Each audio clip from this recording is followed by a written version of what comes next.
Hey, how's it going? Uh-oh, hold on. I forgot to get a drink. Okay. Hey, how's it going? Please look at my signs. Uh-oh. Screwed up my contraption. Hi. Got started a little late today. It's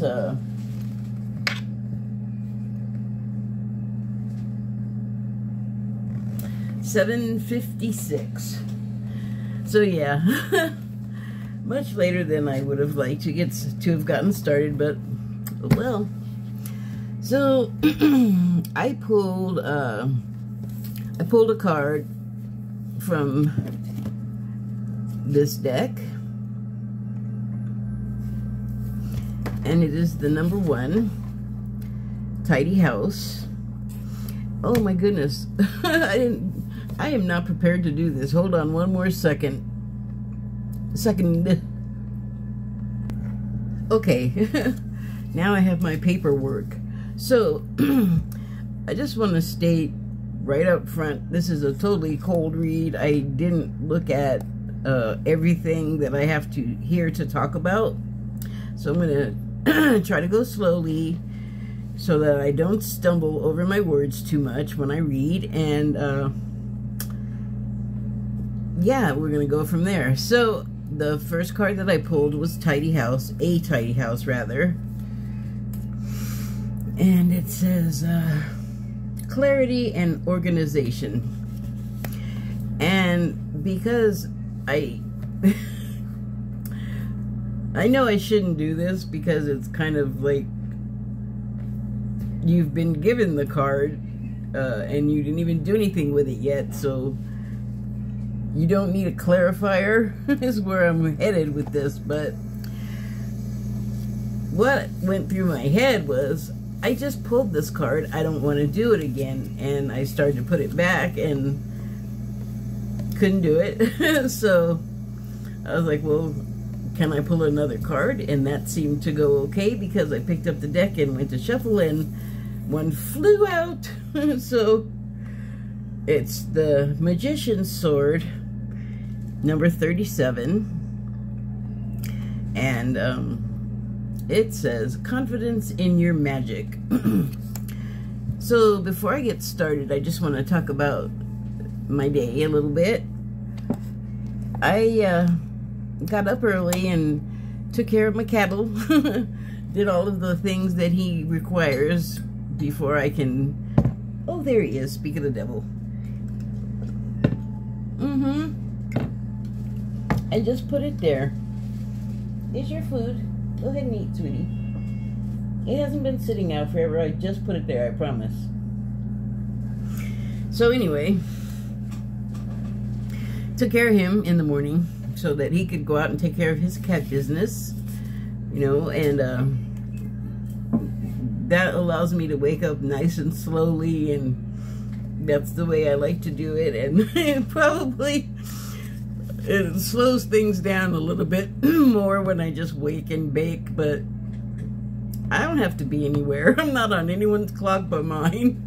So, you know, I got up and I was messing around and, you know, doing this and that, and I was in the middle of listening to a reading by one of my favorite readers, and I was just like, hit on the head with like Maxwell's silver hammer or something, because I was like, I gotta go lay down. And I didn't want to because, I mean, I had been up probably about 6 hours at that point, so a nap wouldn't be out of the question, you know. And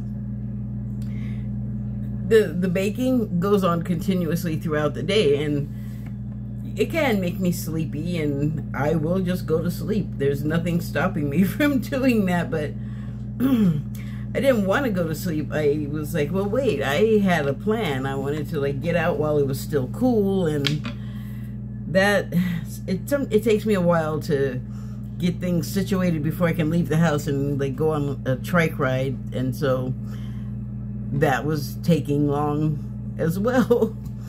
And I thought, let me do that instead. So I'll just, you know, I don't want to succumb to fatigue. I want to stay awake and get things done, like go take my ride. But it just, I just was like there was sleeping gas being pumped into my apartment. I was like, I just got to go lay down. And it, you know, things work out the way they work out. And so I think I slept for like an hour or so, and of course where I sleep is right by a big window, and it was cool when I went down, but by the time I woke up I was baked by heat. And I had to like throw everything open, so I don't like to leave like the window right next to me open, because I know I snore and I don't want to hear about it from people. So I closed that, and that's also why there was like no free flow of air, and it made it really warm. So I opened the door and was out there doing some meditating, or trying to, and the neighbor child that I actually super love came over and started talking to me. And she has an older sister, and she came over, and then they had a visiting cousin, a little boy, and he was far less thrilled to be there, but their mom was getting ready to do some kind of water play with them, like not that kind, to like set up a pool or something like that. And they were just kind of at loose ends, so I just like sat the girls down and gave them something to color with. And the little boy was not interested in anything that I had to offer, because, you know, the first thing he said to me is, do you have the toys? And I was like, the what now? And he literally meant, did I have toys, like kid toys? And I don't have those around. So right away I was a disappointment. I did let him play with he had some cars that he went and got, so he was okay for a little while. But you know, the girls were fine to hang out, and I tried to get him to watch Superman, and he was completely uninterested, the cartoon. And then the girls were watching it, and he was just disgusted. He was so bored, and he wanted to go outside, and the older one was like, I can't just let you run around out here, you know, like I'm supposed to be keeping an eye on you. And he didn't want nothing to do with that either. He was just like completely dismayed. So they didn't all have to stay long, but it was just I had fun with them. I like to talk to them. If they'll talk, the little boy was not a talker. Not much. I don't blame him. I mean, you know, I'm a stranger to him, and also not Caucasian, so that might have been an issue. He was like really tense though, like his little shoulders were up, and I was like, come on guy, relax, it's cool. So it just felt like that needed to happen. And then I had like kind of been set up to leave the house before they came, so all I had to do was change into what I was going to wear outside of the house, which I still have on, and I just kept it on because it looks like halfway decent, and I can't wait to finish so I can put on a tank top because it's hot.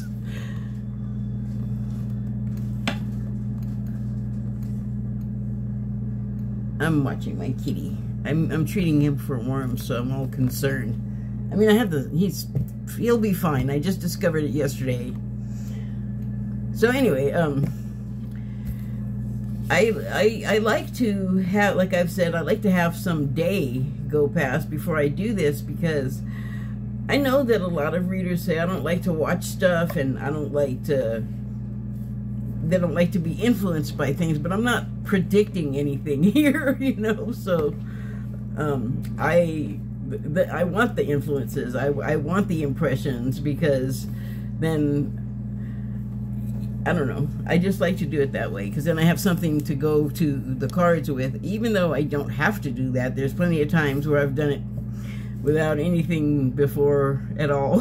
So sort of like today, but I think I'm prepared. So I'll just show you the last card that I pulled, and it was from this deck.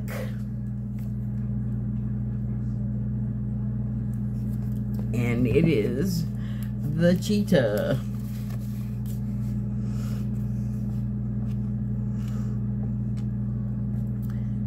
And can I tell you that the main thing I see, of course, the cat, but the big sun background is what it looks like to me. But it also sort of reminds me of like the Target logo, which I don't know what other people think of when they look at it, because they've had like the dog and stuff, but I actually see a target and I think of archery. So I don't know if you can do anything with that, but you're welcome. And the cheetah is certainly an action animal, so I guess that got all sort of tangled up in there. But yeah. Now I'm trying to go out of order. Can I just have a little bit of order? just a smidge. Uh-oh. I knew there was a danger of flopping. You okay? You get enough to eat? Okay. All right, anyway. So, a tidy house. Clarity and organization. I really wasn't paying a whole lot of attention to... There's 3 houses on here. I just thought of the 3 little pigs. Because they start out with a real primitive straw hut type situation. And this is certainly no... Well, it's primitive. It's like primeval, but it's not a straw hut. It has more substance than that, but it's low technology. And then the next house is more technology, and this is like technology out of control, like too many chefs over the architect plans or whatever, and it's kind of busy and like it makes like a headache. It makes like a headache sound when I think about it. And a headache sound is like a high-pitched whine that hurts. Hurts you like here, like in the eyes and here and in your sinuses. So it's that's telling me that it's not good. Like maybe that's what like 5G is doing to us, and we're not really aware of, you know, that's what it is. But that would also be like technology going out of control, because there's a lot of propaganda about it, but there's also some real stuff about it that it, you know, it can be harmful. So, but I was focusing on this place, and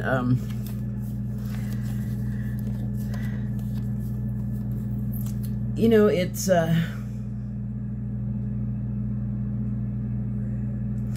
mostly root ball. It's a tree, but it's mostly root ball. And I kind of like that idea of definitely living in, making like a domicile out of what already exists and not messing with it too much. Just using what's there, you know, like whatever fell off, you know, or whatever you can sort of take away from the tree itself without, you know, inhibiting growth. And in light of what I was just saying, like, in a lot of ways, like, when we get mind smarter, we kind of dull out our other senses, which, to live like that, where you're, like, kind of one with your environment instead of like taking from it, and maybe you're not like as appreciative of what it gives you back, but you know that you could be, because there's also like progress that happens. You live and you learn. So this might just be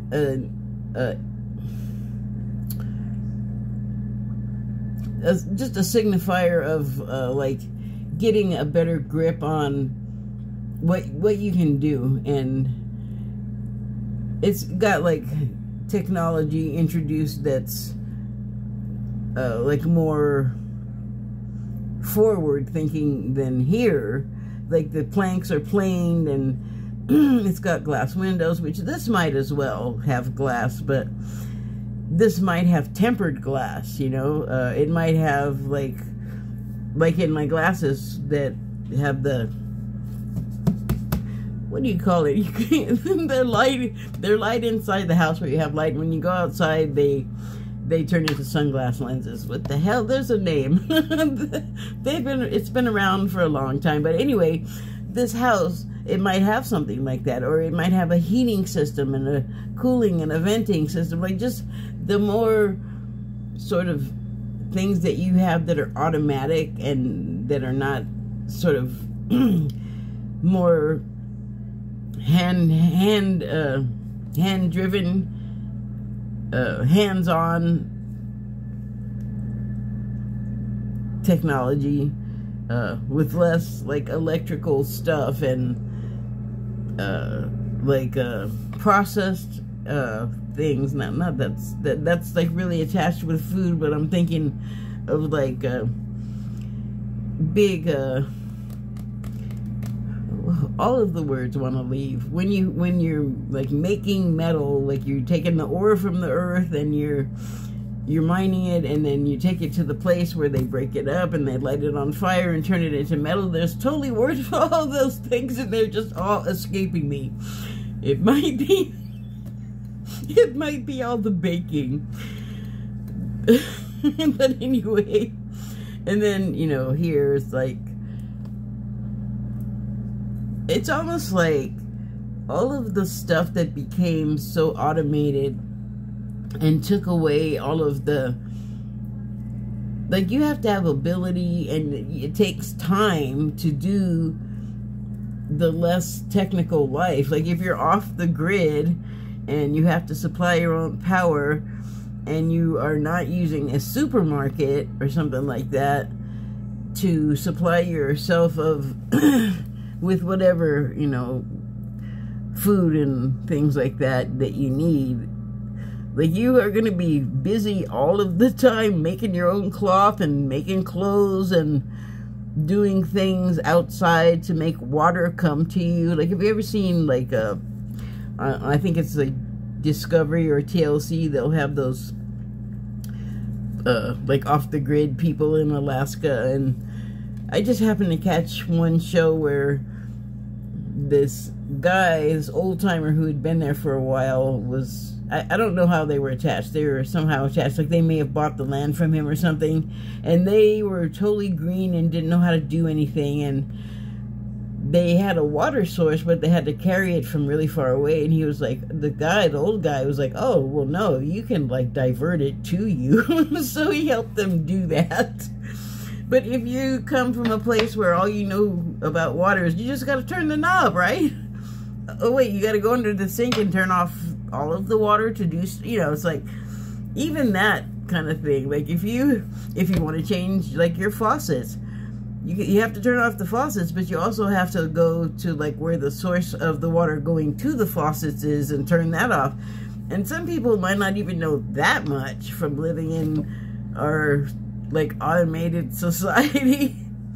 So, you know, it may not, now I'm thinking of preppers, and it's like, it may not be the SHTF that everyone's all worried about, but, you know, there can be outages, and they can be for a long time, and, you know, it can be some of those things like sabotage and stuff like that, but I just don't foresee us going, like, back to the Stone Age here. I just think it's helpful to know as much as you can, and just because everything's automated and electronic and digital and blah, blah, blah, if you, for some reason, can't use it because there's no power, you have to know how to do other stuff. Like, you know, otherwise you're going to have a hard time. You probably will have help, but that is why I don't think preppers are nutty.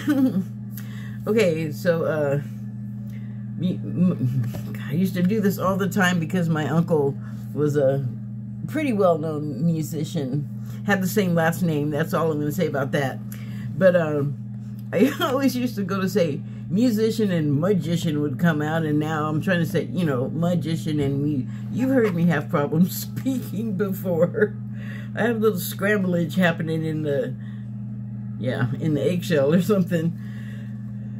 So, magician's sword.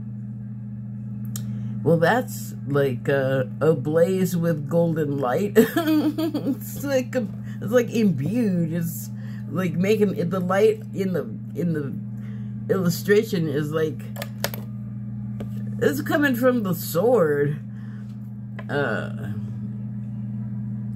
But you know, confidence in your magic, that would imply that the sword is yours, and we do have the ability to be, God, that's making a glare I don't like. It's to be powerful in ways that, I mean, you could say it was magical.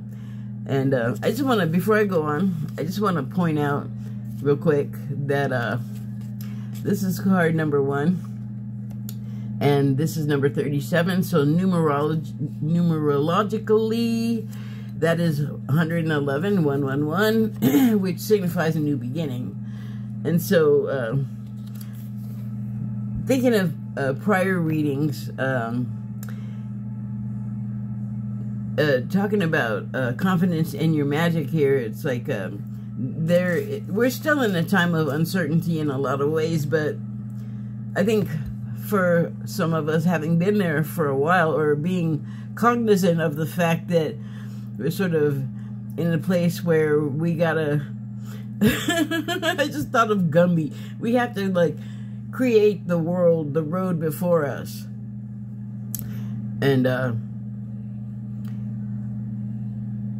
it's, you know, it's unwritten, sort of. I mean, there is a framework for like the world in the most basic ways. You know, like, again, we don't have to go back to the Stone Age, but just like like a reset is in effect right now in a lot of ways. And it's taken a long time to happen. It's going to take a long, it's like in progress. It's not like it has started. That's where we're at, I think.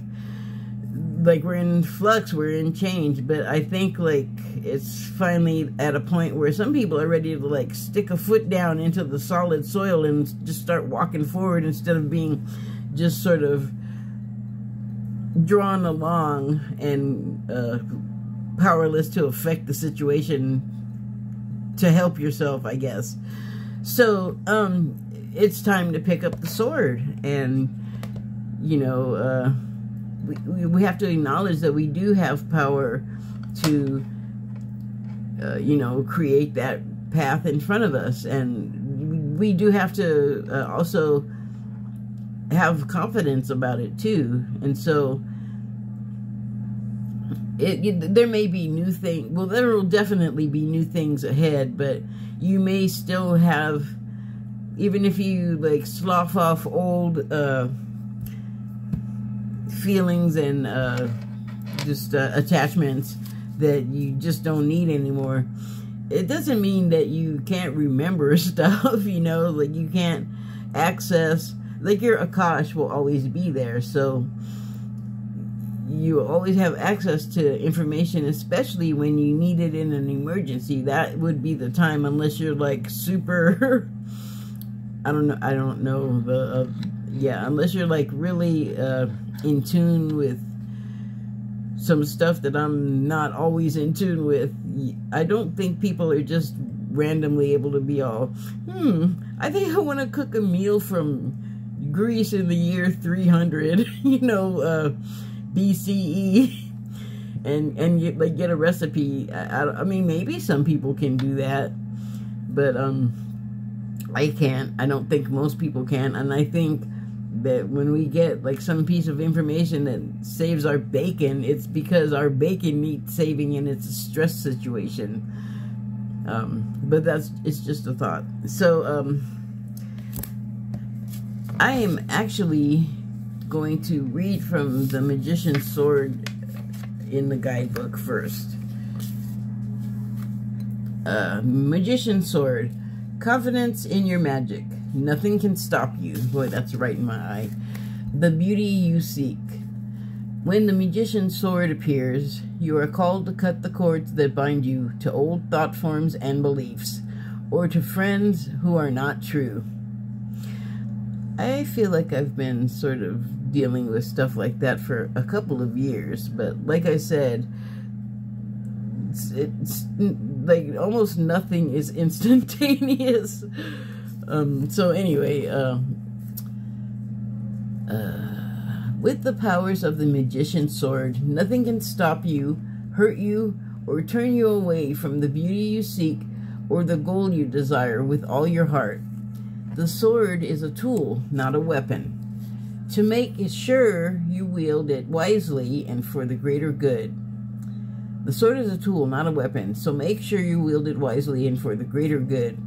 Find the stuck places where you are kept tethered to a toxic person, a particular location, or a faulty thought or belief, and let the blade do its magic. You have a large endowment of magic available to you when you believe in miracles. But don't look to the heavens to grant you a wish. Look within. Use the Magician's Sword to cut through limiting beliefs, and remember that all beliefs are limiting. And focus your intention in order to create what you wish. You have all the tools you need for the task at hand. You only need muster the wherewithal to deploy the resources you have. When the Magician's Sword appears, it is time to get moving. This is not a tool for contemplation, for gazing at the finely polished edge. It is an instrument for calling for decisive action. And remember, the sword is alive, with a wisdom you can summon to help you find the best course of action. Do not hesitate, act. Now see, that sounds like the sword is a metaphor for your Akash, and it could well be. So, now I'm gonna read what it says here in the book about the cheetah, our fast friend. Solar force, action, achievement, masculine energy. The cheetah is the epitome of the solar forces at work. The sun doesn't shine onto the cheetah, it shines from inside this great creature and expands outward to brighten the universe. The energy with a cheetah personality is palpable to others, and they naturally attract an audience to bear witness to their remarkable achievements. Purpose and passion are the best fuel for a cheetah's forward momentum, so if you're lacking in those areas, reconnect to the why before you start running.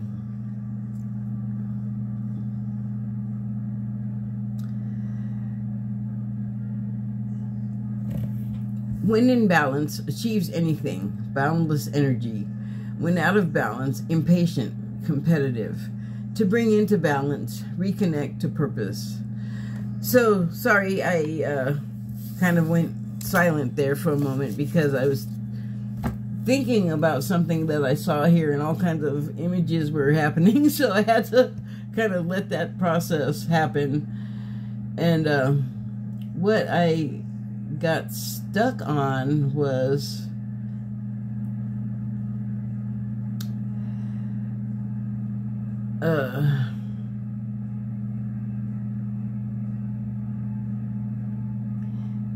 well, it's about the energy within a cheetah personality. And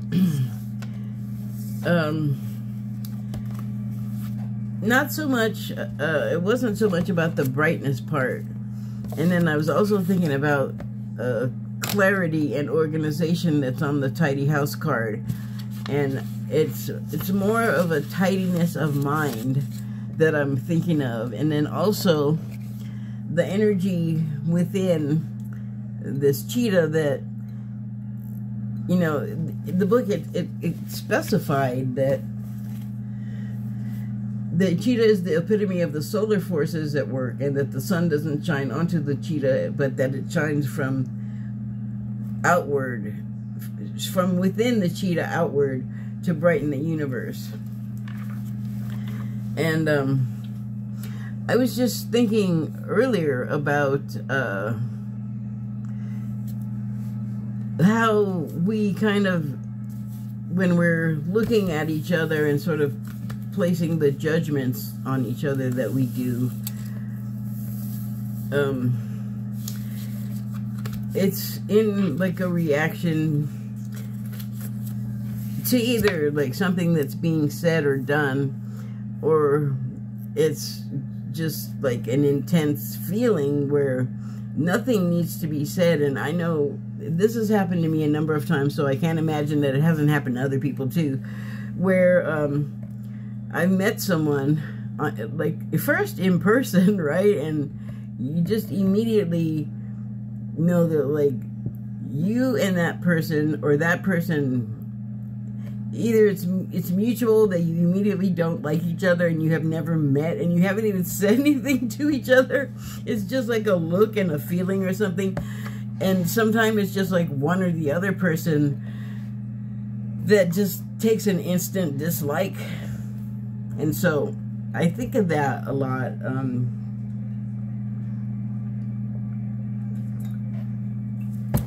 Because it's obviously a reflection of something that's inside the other person.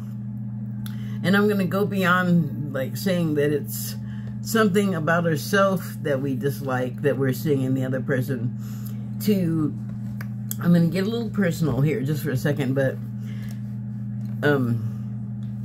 shoot, that's getting ahead of where I wanted to be in where I wanted to say. Before I get there, I want to say that like in our society, we'll consider a certain person a criminal for various reasons, like maybe they actually committed a crime, or it's our own judgment about that person, where we'll just look at them and go, that person has these visible characteristics, and I associate those negatively with things, and I'm just gonna slap those associations on that person. And the thing to remember is, and I know it's hard, that's why I repeat it over and over, because it's also, I'm going through this too. If we see someone that we classify as a criminal, and maybe everybody classifies them as a criminal, and they are absolutely doing something criminal and hurtful, particularly to people or animals or something, but usually a crime involves some kind of harm to someone, we have to, or we don't have to, but it is true that they are doing that as part of the plan, like the overall fabric of reality. And so the personal part, and therefore it's not like a crime. It is, but it isn't, you know. It's like the bad things happen, and our role is the reaction that we have to them and what we do with that reaction. And that could be as negative as going, whoa, that kind of turns me on, that person got like all killed that way, and I want to go do some too. We could have that reaction, or we could have the reaction where we're completely repelled and we're like, oh my God, that's horrible. Not only do I never want to see that again, I want nothing to do with it in life. So there's a spectrum. But all of it is part of the plan. And so now to the personal part. This is like coming up in my awareness, and I'm just thinking it might have something to do with like everyone that is a part of the fabric. So I've met people online that I knew from school, or that know me from school, And I don't always remember people from school or wherever because, well, I haven't lived at home for like 20 years, more than that. And so, and then I was in a position for a while where I was meeting a lot of people all the time. Like, I was a musician, so I was meeting a lot of people, and it still goes on. Like, I haven't been that musician since like the 80s and mid 90s, due to my health. And so people will know me where I am, which is not my hometown where I was born and had that life, not even the same state. And people will know me from somewhere that they've seen me, they've come across me somehow. Like, either they're punk rockers and came across it that way, or, I mean, I've met people here that somebody came in to service some piece of equipment that I had, and he was all, I saw you in such and such a book, and I'm all, what now? So, because, yeah, I mean, some people I've met, they say they've gone to school with me, and I don't remember them, and I'm sorry. I don't know what to say, except that it's making me realize that how much of a protective bubble I was in school, because I only felt comfortable enough to even talk to some people, and it wasn't very many, like 2 or 3 people. So if they have said it was like hard to get to know me, and I feel like I'm experiencing that now, and I'm noticing it, but it makes sense looking back, like having reflected on it, not all these years, but I have reflected on it since, and it's a lot of years in between. And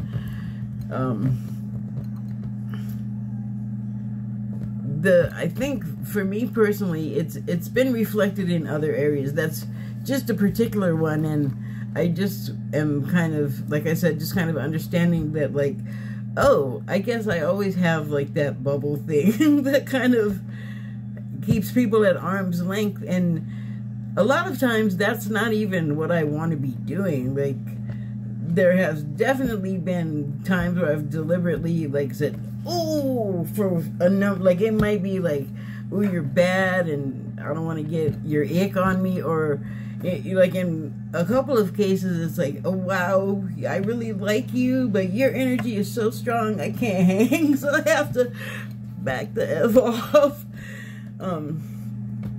So we all, like, are projecting stuff. And then on the personal level, like, this is the deeper part, I think that I have a weird energy with people too, because I know that I've definitely, like, I feel like in another life I was definitely a homosexual male, and it may not make sense to you, but you have not lived my life. You don't know what's happened. I will say one thing about it, though, that I do have, like, a majority male friends in my membership of friends. And, I, like, considering what I just said, I don't think it's for nothing. And I'm not, like, in a mindset of that other person at all, but I'm not unaware of, like, what their life must have been like and what it's like for LGBTQ people now. I'm so aware of it, you know. It's like, I'm not saying that I can totally relate to their circumstances intellectually, sure, but what I feel is that those people, like any other person, like women, for whatever reason that they're oppressed or marginalized, or brown people in general, yeah, whoever gets it from society, like the shit end of the stick, then they get, like, the experience of being a black person, which I even it's like a weird classification thing for me, because to look at me, obviously I'm black and I have black relatives, but I have other like racial parts in me that I don't want to just like ignore and not you know, they whether or not it's like printed, it's stamped on the outside, it's in me. So yeah, there's a lot going on in here. But that was some clarification for me, and then maybe whoever happens to be looking, like if it helps you understand like something about yourself or the way that you are with people that doesn't make sense, like maybe that will give someone an idea to help clarify. Like for me, it was, I'm sharing it because it was helpful for me to understand these things. I'm not saying it like totally solved or changed anything demonstrably outward of my head, but it just makes me feel better to have a more clear understanding of what's going on with me. So and this last thing, I don't know why, I just want to show this because it's so inspirational, and it's definitely not this is something somebody else can do. This is like, pick up the sword and you will light it up with your magic. You know, what you can do and what you can bring forward in the world. And you can have power and do not great things, or in things that are not great in my opinion, or maybe in other people's also opinion, but things happen, they actually happen for a reason. So it's like we say stuff and it's the thing to say, and like maybe we don't know exactly why and we'll just take it on faith, but that is basically like part of the plan. Don't try to force things, just, you know, don't get too thinky, because that can lead you down rabbit holes, which, you know, hard to get out of, and maybe part of trying to dig your way up and out and not being able to is succumbing to whatever nonsense is down there. Anyway, that is my jumble for today. Thank you and good night.